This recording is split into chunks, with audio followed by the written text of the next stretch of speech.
Jill here, Special Needs Mom Talks. How about talking about, I want to say human rights?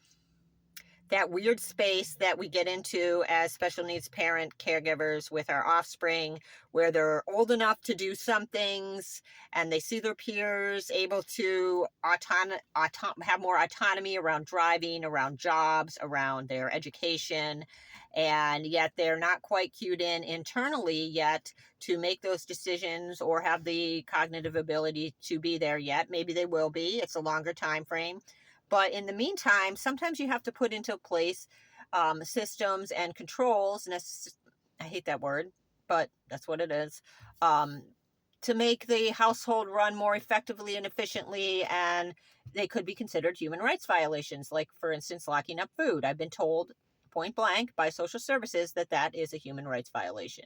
And I was like, well, would you like to live with me for a little while and implement your programming and see how it works out? Because we tried just about everything and it ain't working. So that's one issue. The other issue I thought I'd talk about is when they're quote unquote, for instance, my son wants to stay home sick. That one seems to come up a lot.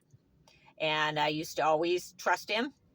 And then I realized that he probably was faking it a lot, because there were a lot of days that he would be up by like noon and outside and just carrying on with his day like nothing was wrong, eating normally, no temperature.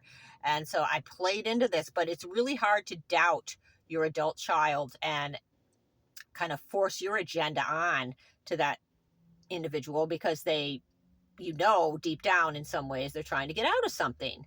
And there's got to be a whole bunch of variables within that they might not even be able to vocalize.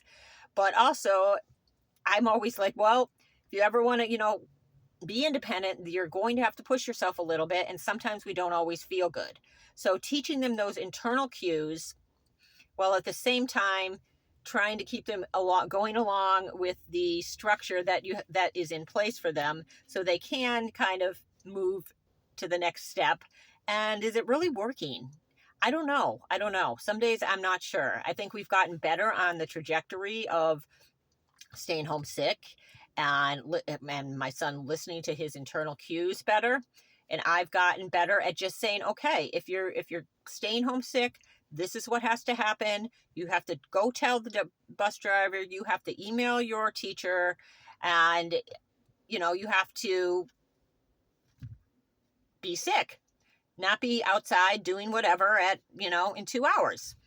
So, and then it's just a very challenging internal struggle for me, because a lot of times the time that your offspring is at school is a break. Other people in the home are working, I'm working, and you want them to go to their programming. It's part of what has been set up and in place. And it's so frustrating when it continues to happen. Now, we've dealt with this in the past, and like I said, it's getting better.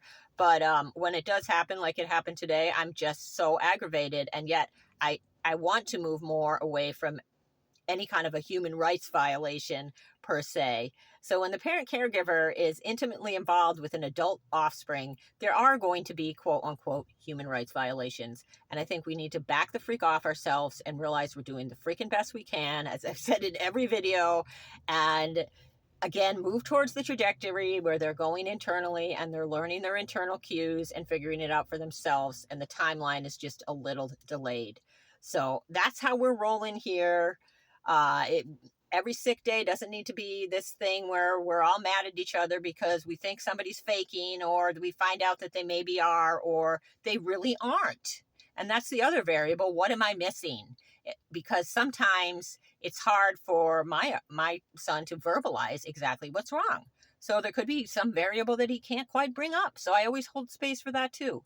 It's a lot. It's a lot to navigate, like life is. So that's what I got today. Take care. Have a good one. Love ya.